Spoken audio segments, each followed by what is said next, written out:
Good morning. आज का हमारा टॉपिक है मराठा राजपूत रिलेशंस, यानी कि मराठाओं के जो हैं वो रिलेशंस राजपूत के साथ कैसे थे। सबसे पहले हुआ कि मराठाओं का जो उत्कर्ष हुआ वो 17th सेंचुरी के आसपास हुआ और उनके राइज के भी कई कारण थे। उसमें से इम्पॉर्टेंट हैं जोग्राफिकल सिचुएशन, भक्ति मूवमेंट, लिटरेचर एंड लैंग्वेज और the dominant influence of Hindu power. ये सब चीज़ें मिलके इन्हीं की वजह से मराठा जो हैं वो पावर में आए और शिवाजी ने उनको यूनाइट किया और ऑर्गेनाइज्ड होके और एक इंडिपेंडेंट स्टेट बनाया। और इस इंडिपेंडेंट स्टेट बनने की वजह से ही मराठाओं का मुगलों के साथ युद्ध हुए, क्योंकि जो मुगल थे वो दक्षिण में अपनी सत्ता को बढ़ाना चाहते थे और मराठा जो थे वो उन्होंने महाराष्ट्र वाले एरिया में इंडिपेंडेंट किंगडम तो सेटअप कर ही लिया था। वो नॉर्थ की तरफ अपना एम्पायर जो है वो उसको बढ़ाना चाहते थे। नेक्स्ट है मराठा जो है वो उन्होंने नॉर्थ की तरफ अपना एम्पायर जैसे ही बढ़ाना शुरू किया उसी टाइम वो राजपूत्स के कांटेक्ट में आए। पहली बार तो वो जब आए जब मुगलों के साथ उनका युद्ध हुआ, तो मुगलों के जो कमांडर थे वो अधिकतर राजपूत चीफ्स ही थे। तो उस टाइम वो युद्ध भूमि में उनसे लड़े और जैसे ही मराठाओं ने नॉर्थ की तरफ एक्सपेंशन शुरू कर दिया तो राजपूत की जो भी जो स्टेट्स थे तो वो वहां तक पहुंचने की उन्होंने कोशिश की। तो सबसे पहले तो ये है कि by the end of 17th century, the decline of Mughal power had set in.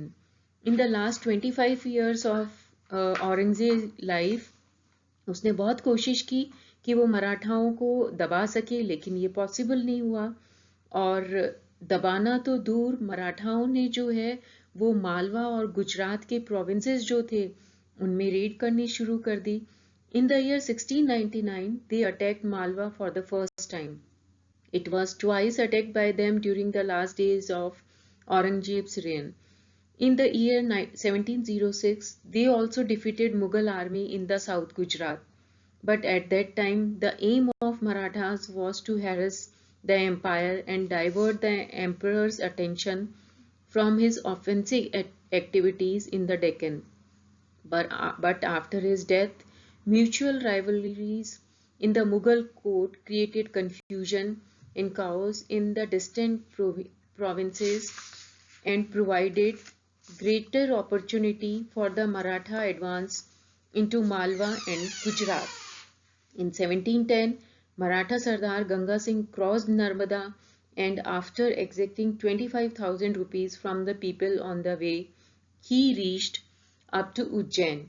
This and successive advances of the Marathas into imperial territory was alarming not only for the Mughal emperor but also for the states of Rajasthan.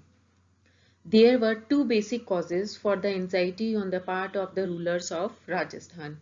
यानी कि यही दो basic reason थे जिनकी वजह से जो राजपूताना के जो रूलर्स थे उनमें थोड़ी घबराहट थी।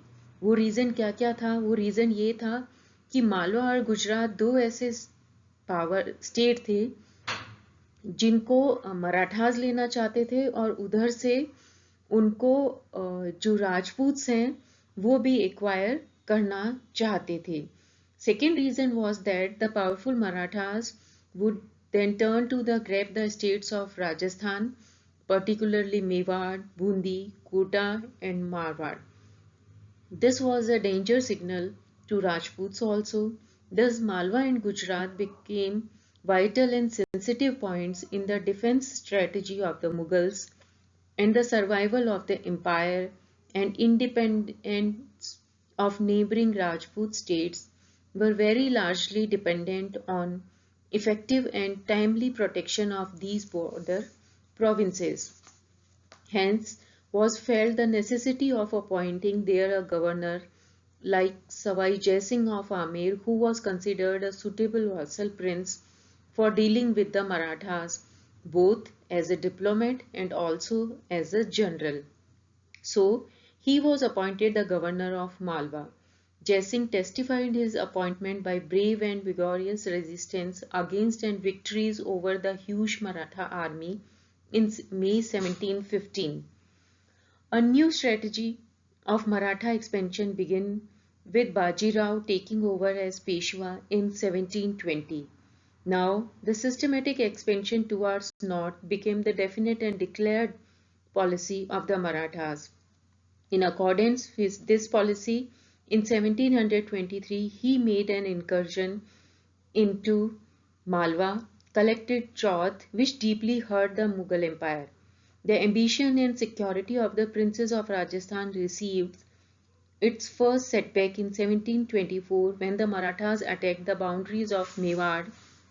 Maharana Sangram Singh II of Mewar sought the help of the other rulers of Rajasthan to ward off Maratha attacks. This we know from a Kharita written on 25th November 1724 by him to Jaisingh.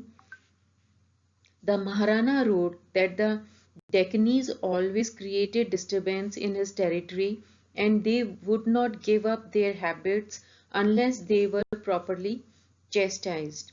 This appeal of Maharana did not bear any fruit. The Marathas began their attacks on Rampura, Kota and Bundi too. These raids gave a foretaste of the coming calamities to the Rajasthan princes. Hence, Marathas sought the help of emperor against the Marathas. However, it seems that the Mughal emperor did not take these attacks with the seriousness it deserved. Sangram Singh and Jai Singh also appraised the Nizam with the situation regarding the Maratha raids into various parts of Rajasthan. Not having succeeded in securing any assistance from either the Nizam or the emperor, Jai Singh tried to involve Kota and Jodhpur in a military organization. These moves of the Rajput princes naturally alarmed the Marathas, so Sahu sent his two officers, Gopal Pant and Apaji Pant, in Mewar to discuss the whole matter with the Maharanas. But these talks bore no fruit and there was no let at all in the Maratha activities. In 1726, Krishnaji Pant, Baji Pant and Ambaji Pant attacked Kota and Bundi. So also the Maratha chieftains attacked Jodhpur too. Mewar was also not spared of these raids. Battle of Mandsaur. They Marathas continued to extort wealth from Mewar and other adjoining areas of Rajasthan. In 1726, Baji Bhim visited Mewar, realized Chaudh from a Mewar district. In 1728, Baji Rao forced the rulers of Dungarpur and Banswara to pay khiraj to him. In this way, Maratha raids continued.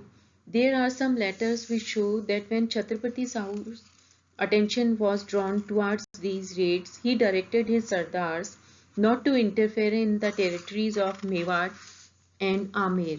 It appears that these letters did not have the desired effect and the raids continued. In the meantime, the Maratha raids endangered the Mughal emperor no less than Rajputs. Strategically and from the security point of view, Malwa became an important focal point for the Mughal Empire and Rajasthan. Hence, in 1732, Jai Singh was appointed the imperial governor of Malwa for the third time. In order to drive out the Maratha from Malwa, he, in turn, obtained the military help from Mewar. The Marathas, on hearing of it, Holkar and Scindia entered Malwa and encircled Jai Singh and Mandsaur and gave him a crushing defeat. He was compelled to agree to pay 6 lakhs in cash and promised to see 38 parganas in lieu of Chot. Bundi affairs. Bundi affair brought the Marathas as mediators in Rajasthan. Swai Jai Singh was keen to enhance his position in Rajasthan. The first victim of his ambition and aggrandizement was Budh Singh of Bundi, whom he expelled and placed his own son-in-law Dalal Singh on the throne. This meddling with internal affair of a princely state gave rise to a complicated situation, and the dethroned house tried to seek the support of an external power stronger than Jai Singh. According to Vansh Bhaskar, Pratap Singh Hada, the elder brother of Dalal Singh, was sent to Pune to meet the Peshwa and other prominent Maratha Sardars to enlist military support of Budh Singh. The assistance was promised, and on 22nd April 1734, Holkar resorted the authority of Budh Singh. But the weak and imbecile Budh Singh could not retain his throne for long. After the Maratha forces had departed, Jai Singh again removed him and obtained also the approval of the Mughal court for this action. The Maratha interference in Bundi was an event of great political significance because the Rajput princes were then at least apparently within the hold of the Mughal Empire. This was a prelude to future interventions at frequent interval.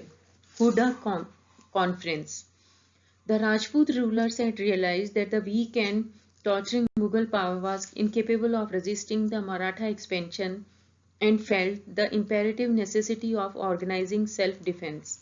They planned to unite against Marathas to oust them even from Malwa. Some form of collective action was the need of the hour. They could not survive with honor without pooling their efforts against a common danger. This was the beginning of an era of Rajput unity in the face of a common foe. Now, Rajput rulers decided to meet in a conference at Huda. This was a significant event as it afforded an opportunity for meeting all the important rulers of Rajasthan who held even antagonistic opinions on several other vital matters. This conference was attended by Maharana Jagat Singh of Mewar, Sawai Jai Singh of Jaipur, Abhay Singh of Jodhpur, Durjan Shah of Kota, Joravar Singh of Bikaner, Dalal Singh of Bundi, Gopal Singh of Karoli, Bakht Singh of Nagaur, and Raj Singh of Kishangarh. Prolonged and feverish diplomatic activities preceded the conference. After long deliberation, an agreement was signed on 17 July 1734, and its terms are as: all are united in good and in evil, none will withdraw therefrom, on which oath have been made, and faith pledged, which will be lost by however acts contrary thereto. The honor and shame of one is that of all, and in this everything is contained. Second, no one shall countenance the traitor of another. Third, after the rains the affair shall commence, and the chiefs of each party will assemble at Huda. Fourth, should from inexperience such commit error, the Rana alone shall intervene to correct it. Fifth, in every enterprise all should exert. All the rulers return to their respective states to take the field after rains. Thus, for the first time since the Battle of Khanwa in 1527, a Rajput confederacy was formed under the leadership of Jagat Singh, the Maharana of Mewar. Once again, Mewar was leading the united Rajputs against Marathas. The unity was achieved only on paper, not in practice. It proved to be only a fiasco and did not produce the desired effect because every Rajput ruler had his own ambitions, which were usually at variance with the common good.